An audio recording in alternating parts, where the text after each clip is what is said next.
Selamat pagi saudara-saudariku yang terkasih.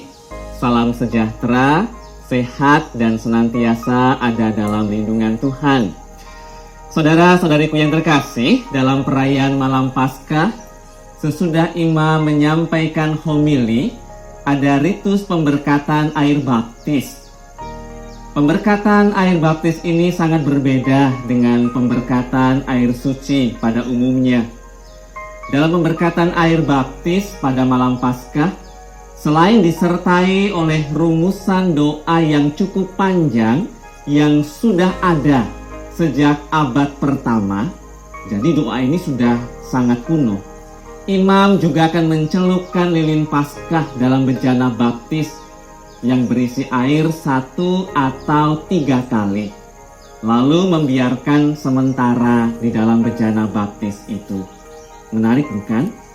Mari kita sejenak menyegarkan pemahaman kita tentang air yang memiliki makna simbolis yang sangat mendalam dalam gereja Katolik. Air merupakan kebutuhan yang sangat vital dalam kehidupan makhluk hidup. Dalam kitab suci, baik Perjanjian Lama, Perjanjian Baru, kita dengan mudah mengingat banyak peristiwa yang berkaitan dengan air.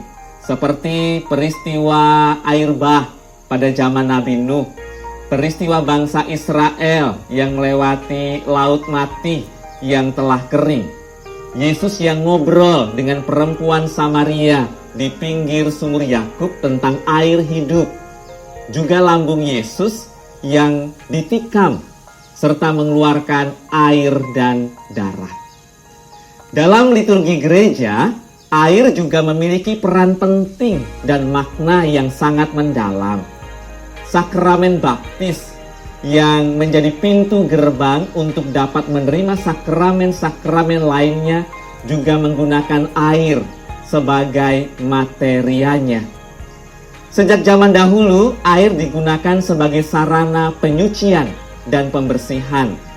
Makna inilah yang tetap dipertahankan oleh gereja Katolik hingga saat ini.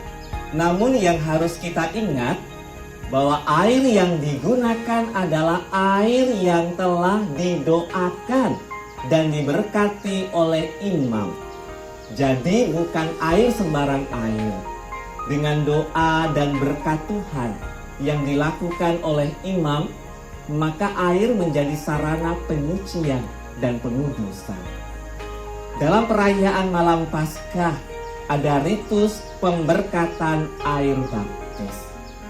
Air yang diberkati secara khusus dalam perayaan Malam Paskah inilah yang digunakan untuk membaptis orang menjadi pengikut Kristus dalam tradisi iman gereja Katolik. Memang idealnya baptisan itu dilakukan pada perayaan Malam Paskah atau sepanjang masa Paskah. Namun tidak menutup kemungkinan baptisan juga dilakukan di luar masa itu.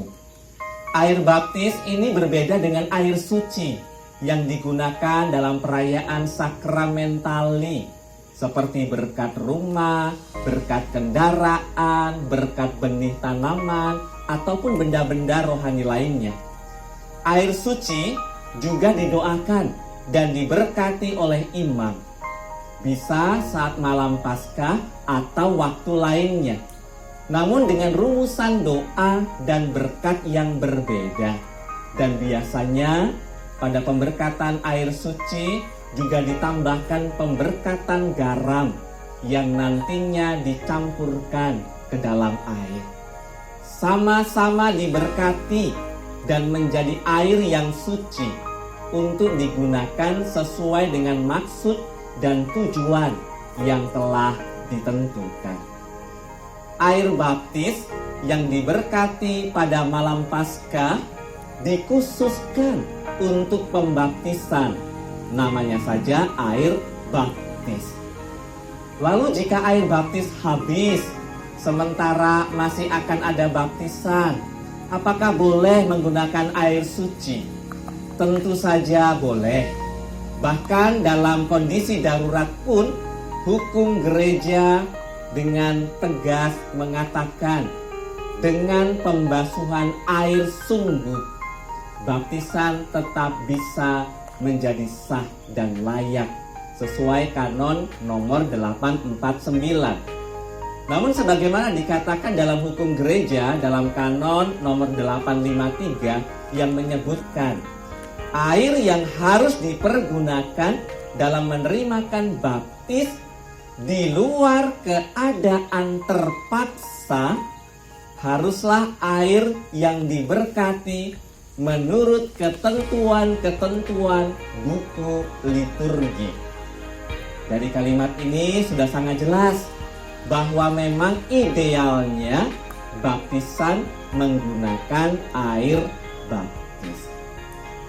Harus diingat, hanya imam yang bisa melakukan pemberkatan air secara sah dan layak. Semoga penjelasan ini mencerahkan pemahaman kita tentang air baptis yang secara khusus diberkati pada setiap perayaan malam Paskah.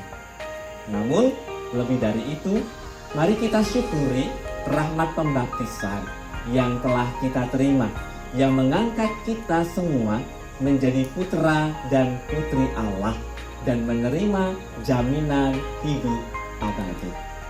Marilah kita hidup sesuai dengan rahmat baptisan yang kita terima. Tuhan memberkati kita.